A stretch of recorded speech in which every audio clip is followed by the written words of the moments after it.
How's it going, guys? Kevin back at you with another video. Today's video we are checking out my clipless body mounting system for the brand new Axial CJ-7. This is awesome looking truck. It is really unfortunate to get the body on and off. It is not fun, and this product solution helps remedy that. Makes it so much easier for you guys, whether you're out on the trail, whether you're just doing work on the truck, getting the body on and off, want to change a battery, whatever it may be. With that, I'm going to show you guys how it works and then how to install it. Let's get into it.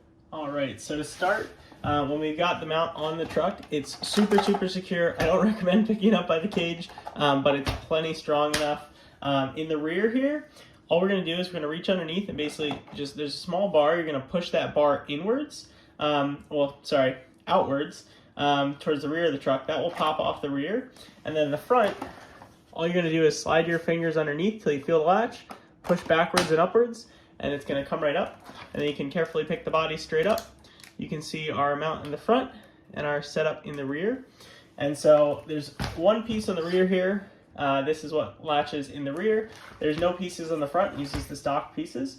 To put it back on, I don't recommend actually putting it straight on because you're going to struggle a little bit with the front latch. What I recommend you do is you just tilt it slightly. So, whoops. Getting caught on these fenders here. So you're just going to tilt it slightly, and I recommend actually just reaching underneath, grabbing the fender flares here, and just pushing down. Once you see that grill get flush, you can just kind of push down, the back will set in, and then make sure your sliders are in, check that on both sides, and then come to the rear with each hand and just tuck the fenders in. Once you get the fenders in and you know that they're not caught up, you can either do two things here. So there we go, fenders are in. So you can either reach underneath and basically pull that bar down, and that's going to pull it over and latch it. And then you can see we're nice and secure, not going anywhere. Or I'll show you the other way. So again, just going to push that bar to the rear. It's going to pop that up. And then here, just going to make sure that my fenders aren't caught. I don't recommend this, but if you smack on the top of it, that'll also latch it just like that. So basically what's happening there, I'll pop this off so you guys can get a better idea of what's happening. So this is a really smooth angle. It's resin printed, 4MAPS Tough 2000 per usual. This is a really smooth surface. This is also a really smooth surface. However, there's still some friction when this is coming down. So by just smacking it, we're just skipping all that friction, just blowing it right by really quickly. That's allowing it to latch. When you go slowly, this will get caught up and it'll just flex a little bit upwards, and that's why we just pull it down underneath. So we're just going to reach underneath and pull it down. So one more time, super fast here. So grab the front, basically pop that down, get a better look. A little hard to do it blind there. Make sure your sliders are in, check both sides.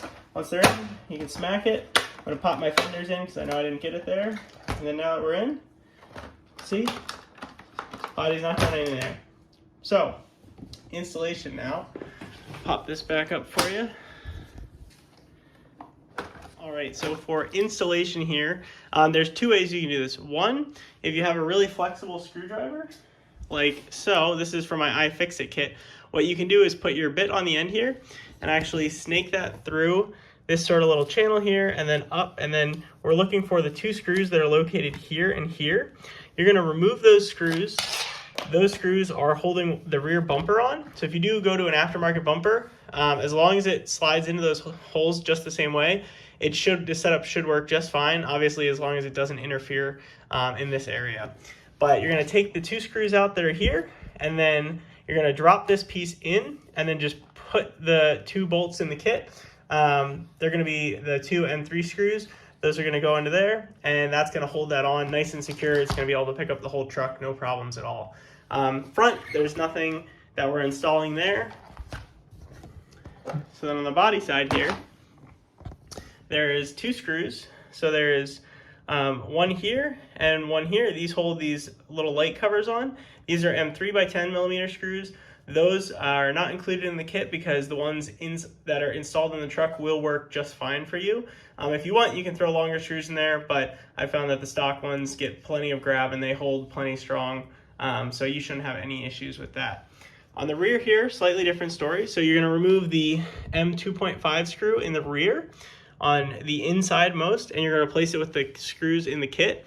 And what you're going to do is put the small M2.5 millimeter nut in the little socket here, and then thread that through.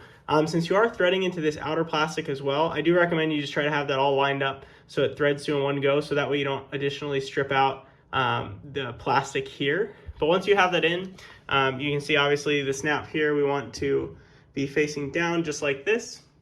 And then that is the installation. So super, super simple, literally takes just a matter of minutes. And then once you get it on, I'm gonna point out a couple more nice features about it. So again, just tilt that a little bit. Make sure that you're getting your fenders out of the way here. And then a little bit of push. There we go, just need a little bit of that tilt. Sorry, it's hard holding the camera here. Once we get that in, there we go. Now it wants to drop right in. Check my other side, you can see that's good. And then come down here, just gonna reach underneath and I'm just gonna pull basic downward. Super, super simple, doesn't take much force. And then the rear is latched. So a couple key things about this. So from the rear, you can see this kit does not stick down at all in the rear. It is literally flush to the existing parts, so you're gonna have absolutely zero issues with any kind of hang up in the rear, especially if you go aftermarket bumper or anything. It's not gonna affect it at all. In the front here, you can see this is where the latch is grabbing on. So if we take a side angle look at that, this is essentially slightly above the height of that front bumper. So hopefully you can tell there. And it's also pretty far back. So if you notice, when I squish our front suspension here, it just barely misses that clearance. You actually won't be able to unlatch it when this link is all the way up, and that's perfectly normal.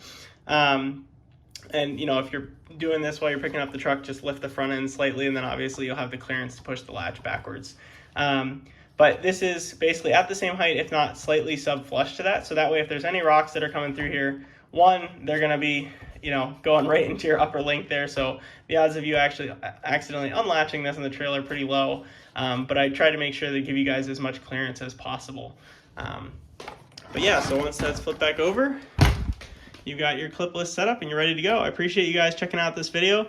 Feel free to check out some other clipless setups. If you ever have any questions, comments, or concerns, feel free to reach out. I'm always happy to help. Thank you guys for watching. I will catch you guys next time.